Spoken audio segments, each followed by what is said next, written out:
A Cabala, ela é a alma do Velho Testamento. E a palavra Cabala em hebraico, ela significa receber a luz divina. Existem caminhos curtos que são longínquos a longo prazo. E os longos caminhos não parecem ter passado no curto prazo.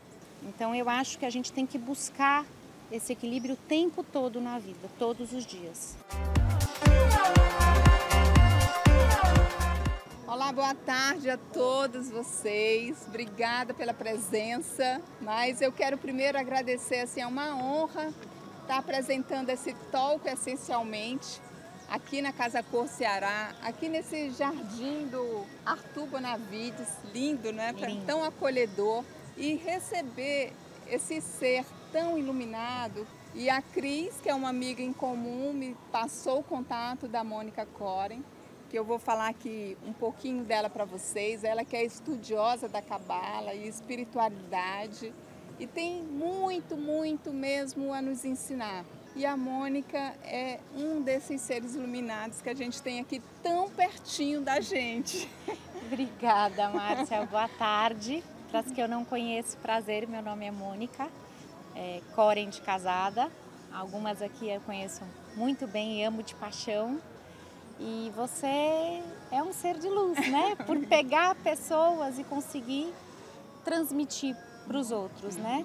Eu via as pessoas muito felizes e bem resolvidas e bonitas, e desde pequenininha. E eu falava, se ela consegue, eu também posso conseguir. E eu comecei a minha busca muito cedo. A gente vai aprimorando. Eu já nasci velha, tá? Eu nasci velha de alma já. Todo mundo diz que eu tenho 90 anos, já nasci com 90 anos. Eu descobri que a minha missão é que todos nós fomos feitos à imagem e semelhança de Deus. Então todos nós temos esse direito, né? Todos nós devemos buscar isso. Então eu agradeço esse convite nesse primeiro Casa Cor, é linda, né? E nesse ambiente lindo, lindo, lindo, lindo, que realmente faz com que a gente se sinta em casa e acolhida. Verdade. A Mônica é autora do livro Orquídea Sagrada, uma autobiografia. Aqui é a orquídea, para onde ela vai, ela traz, né? Acompanha a Mônica, né, nos seus talks, nas suas palestras, nos seus ensinamentos. E assim, eu achei interessante, lendo o livro dela, que a Mônica vem do mercado financeiro, né? Ela trabalhou mais de 20 anos no mercado financeiro, na área de saúde, mas também há mais de 20 anos, né, que ela também busca esse conhecimento pela espiritualidade, pela Cabala, mas ela saiu de um mercado totalmente, né, o oposto. Como foi isso, Mônica? Conta pra gente. Eu sou paulistana e eu trabalhava eu operava a Bolsa de Valores em São Paulo e não aguentei a pressão. Aí eu tive úlcera nos 2 olhos e aí eu pedi para mudar de área no banco. E aí eu fui para Private Banking Internacional e eu falava, eu não quero trabalhar pelo dinheiro, eu quero trabalhar com algo que me preencha. E você fez uma pergunta muito tricky, assim, logo de primeira. Quando eu conheci o meu marido, eu já tinha dito para os meus pais que era o último banco que eu ia trabalhar. E aí eu comecei a namorar o Jorge cearense, eu paulistana, e o Jorge disse, larga esse emprego e vem ficar comigo. E meu pai quase me engoliu. Ele disse, você não vai largar tudo por um romance. Você não... E eu falei, pai, não tem nada a ver, eu preciso me encontrar. O meu sonho sempre foi família, eu preciso estruturar. Desde 98 que eu estudava Cabala, a primeira aula de Cabala que eu fui, ele falou assim, nós éramos acho que umas 70 pessoas, e ele falou assim, existe uma vida onde a gente é feliz com o nosso trabalho, que a gente se entrega, onde a gente tem uma vida que a gente é feliz em casa e não é só briga, onde a gente acorda de bom humor, onde não é tão difícil a gente pagar as nossas contas e a gente é grato por tudo. E eu falei, esse homem é louco, porque eu estava no banco nessa época sem querer trabalhar em banco. E eu tenho até hoje esse post-it, que eu escrevi tudo isso e fiz um ponto de interrogação. E eu falei para ele, como é que eu faço para acontecer isso aí? E isso isso faz 24 anos. Então, foi uma coisa que eu fui buscando nas atitudes, nos aprendizados que a Cabala veio ensinando, né? É um caminho longo, né? E dá muito trabalho, né? Mas tem uma frase do Newton Bonder, que escreveu A Alma e Moral, que ele diz o seguinte: existem caminhos curtos que são longínquos a longo prazo. E os longos caminhos não parecem ter passado no curto prazo, porque eles preenchem, né? Então eu acho que a gente tem que buscar esse equilíbrio o tempo todo na vida, todos os dias. Mônica, muita gente aqui não conhece a Cabala, né? Queria que você explicasse rapidamente assim, né, quais os pilares, quais os valores. A Cabala é uma palavra em hebraico, as pessoas me perguntam, Mônica, é Cabala ou é Cabalá? Em hebraico é Cabalá, em português é Cabala. A Cabala, ela é a alma do Velho Testamento. E todas as religiões, né, o cristianismo, o judaísmo, eles vêm do Velho Testamento. Então não existe uma cisão de nada, muito pelo contrário. É uma costura dos dois. E a palavra Cabala em hebraico, ela significa receber a luz divina. Existe um livro, que é o Pilar da Cabala, que foi escrito na época de Jesus Cristo, quando Jesus Cristo foi crucificado. Foi a mesma época que esse livro foi escrito, que se chama Zohar, que foi escrito por um rabino Shimon Bar Yochai, que ficou escondido numa caverna há 13 anos, escondido dos romanos, e que é chamado Livro do Esplendor. E esse é o livro da base da gente conseguir receber essa luz. A gente pode estudar o pé da letra, que para quem está começando agora, tá ótimo. A gente pode ler, como é que fala no cristianismo? É homilia da semana, que você tem um pouquinho de interpretação, você tem alguns comentários. Então, você já consegue entender um pouquinho além do que está escrito. O terceiro nível que a gente chega é o que a gente chama da lei oral. Então, o terceiro nível é passado de pais para filhos e geração em geração. Nós, no Ceará e em Pernambuco, 90% da população do Ceará e de Pernambuco são oriundos da Inquisição, todos cristãos novos. Então, a grande maioria das famílias daqui receberam esses ensinamentos sem saber que receberam. Então, a gente chega no interior, sexta-feira à noite, a mesa é branca, a vela está na mesa do interior, deixava-se a feijoada de um dia para o outro no fogo. Isso tudo é uma lei silenciosa, sagrada, que foi passada sem vocês, sem ninguém estar sabendo. E o quarto nível é o que a gente chama da alma do Velho Testamento, da Torá. Então é a alma, é a nossa alma, é o nosso DNA. Nosso DNA tem 4 letras, cada um desses 4 níveis. E aí quando a gente chega nesse quarto nível, é quando você consegue olhar para a luz sem se queimar. Você vai se preparando para poder receber essa luz. Então isso é Cabala. Nossa, demais. E eu queria saber, a gente trouxe um tema, né, que é a alma da casa. E tem tudo a ver, né, com o estudo da Mônica. Eu queria saber o que você enxerga, né, enxergou nesse período, né, para você, uma estudiosa da Cabala, e principalmente para as relações, para as famílias. A alma da casa somos nós mulheres, né? A gente está diretamente ligada com a próxima geração. Se a gente não souber orientar os nossos filhos, se a gente for para uma geração robótica, né? Que meu filho tem que ser bonito, bem educado, cheiroso, arrumado, comer saudável e sarado, né? Assim, e bom aluno. Então, nesse sentido, a pandemia nos deu um presente. né? No começo da pandemia, todo mundo foi fazer faxina, né? Eu lavei banheiro que não presta. Depois fomos arrumar as casas. Depois começamos a ver as rachaduras. O que é a casa? O meu corpo físico é o templo da minha alma. A sua casa é o templo da sua família. E a pandemia nos trouxe essa reflexão, né? Então eu acho que a pandemia nos deu esse presente, da gente ter que olhar para as nossas escolhas, para a gente ter que olhar se a nossa casa é o nosso templo ou o nosso campo de batalha.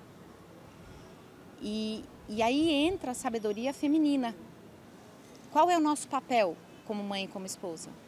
Nós temos o papel de Sara, Sara a matriarca. A Sara, o ensinamento de Sara é que se nós formos duas cabeças em casa, Abraão e Sara, um vai engolir o outro. Se nós formos sábias e usarmos a nossa sedução feminina do lado correto, nós passamos a ser sutis, delicadas. A gente passa a ser o pescoço e vira a cabeça de Abraão para onde você quiser. E não precisa de nenhum grito. E ele ainda diz, sim, meu amor. E é verdade. Mas no sentido da gente usar a nossa sedução da maneira correta. A gente está usando a nossa sedução para benefício próprio ou para o crescimento da família? Nosso papel como mulher, como pescoço de Sara, é que eu possa ver o dom do meu filho, que eu possa ajudá-lo a atravessar a ponte, para que o caminho dele seja menos difícil do que o meu. A mulher sábia edifica a sua casa, essa é a fala de Sara, e a tola a destrói com as próprias mãos. Então, se a gente pensar na casa, na alma da casa, uma casa é feita de amor, amor não é físico, uma família é para ser feita de amor. Respondi ou não? Respondeu. Respondeu, mas é um grande desafio, não é? E na velocidade das informações, em que momento parar, né, e perceber isso e buscar esse equilíbrio? Todos os momentos. Esse é o desafio. Não é fácil, mas é possível. Se a gente conseguir segurar o ímpeto, porque na hora em que você é reativo a uma situação, você está respondendo àquela situação sob a sua verdade. E a sabedoria está da gente responder àquela situação equilibrando entre a sua verdade e a verdade que vem lhe pedir. Então a vida, sim, ela está cada vez mais maluca, sim. Só que as revoluções, as guerras, as brigas não começam fora, começa aqui dentro. Na hora em que você não se respeita, aí eu volto para a frase do Newton Bonder. Na hora em que eu não me respeito, na hora em que eu digo sim para alguém da minha família, onde eu estou ferindo o meu limite, eu começo uma guerra, por mais sutil que seja. A gente consegue ver isso numa criança de 5 anos que faz birra. Mas e os adultos que não cresceram e pegam o brinquedo do vizinho, o carro do vizinho, a mulher do vizinho, né? Assim, são maneiras de não respeitar o outro. Porque nós somos livres para as nossas escolhas. Mas nós somos 100% responsáveis pelas consequências das nossas escolhas. A gente não tem como fugir delas. E eu queria saber também qual a importância, você falou das escolhas. Quando a gente vai tomar uma decisão. E muitas vezes a gente toma uma decisão sem saber se a gente realmente está fazendo a escolha certa, né? A gente procura sempre fazer a escolha certa. Mas às vezes a gente, né, pensa que está fazendo a escolha certa. Ai, adorei a tua pergunta, porque isso era algo que eu queria falar. O mundo, a gente está tão doutrinado no mundo da dualidade que a gente esquece da unicidade. Em hebraico, pela árvore da vida, a gente diz Hesed, que é bondade, Gevurah, que é julgamento, e Tiferet, que é a beleza do equilíbrio. Você precisa de um pai, de uma mãe e de Deus para gerar uma vida. A gente vivia muito em grandes eventos, grandes festas, né? E a vida é feita dos pequenos momentos. Se a gente entender, eu vou voltar para o exemplo de pai e mãe, porque eu acho mais fácil da gente entender, tá certo? Mas isso é válido para todas as áreas. E aí depois eu vou falar um pouquinho de ego, de ego e coração. Se a gente entender que nós somos uno para gerar um filho, e que se a partir de hoje eu começo a jogar com meu marido, vai perguntar para tua mãe, vai perguntar para teu pai. Não, tua mãe disse isso, deixa para lá. A gente está na dualidade. A gente está pegando e fazendo um cabo de guerra de uma corda, onde tem que ter um vencedor. O que é unicidade? É você pegar essa corda no meio e levar as duas pontas para o mesmo lado. É uma coisa simples. De equilíbrio. De você dizer, pai e mãe foi um para fazer o filho, é um para educar o filho. Pode discutir depois, pode dizer não concordo, mas nós temos que ser uno. E a gente tem que entender que isso faz parte do equilíbrio. Você sabe qual é o significado da palavra pecado no dicionário? Não. Quem sabe aqui? Você sabe. Lembra? Hoje ela sabe. Lembra? Pois errar o alvo. A palavra pecado no dicionário, a etimologia dela é errar o alvo. Ninguém vai arder no inferno por errar o alvo. Acerta o alvo, redireciona. Então, esse desafio da gente dizer, se perguntar, né? Oração é maravilhoso, meditação é maravilhoso. Os óleos essenciais me ajudam demais nesse sentido, porque eles fazem isso com o nosso cérebro. Né? A gente cria sinapse. Enquanto uma emoção, ela dá 4 impulsos para o teu cérebro, a tua cabeça pensa uma vez, é 4-1. Isso é pesquisa de Harvard. Então, a emoção é 4 vezes mais rápida do que o teu cérebro faz. A emoção vai te justificar que aquela roupa é linda que você vai comprar igual você tendo 100 no teu armário. Você vai arrumar uma desculpa para conseguir comprar. Então, você entender que você quer isso, mas aonde está o equilíbrio para a resposta ser certa para você, eu sempre digo para as pessoas, o diabo tem que vir embrulhado de ouro, numa fita de ouro, porque ele é a sedução. Para mim, por exemplo, o meu pecado é a gula. Então, aquela velha história, um brigadeiro não vai te matar. Vai, porque é ali que eu caio, é o meu calcanhar de Aquiles.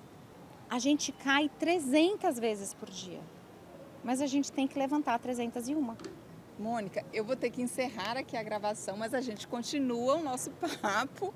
Então, para quem ficou em casa, nos escutando, nos ouvindo, agradeço demais. Aqui, ó, o livro Orquídea Sagrada, da Mônica Koren.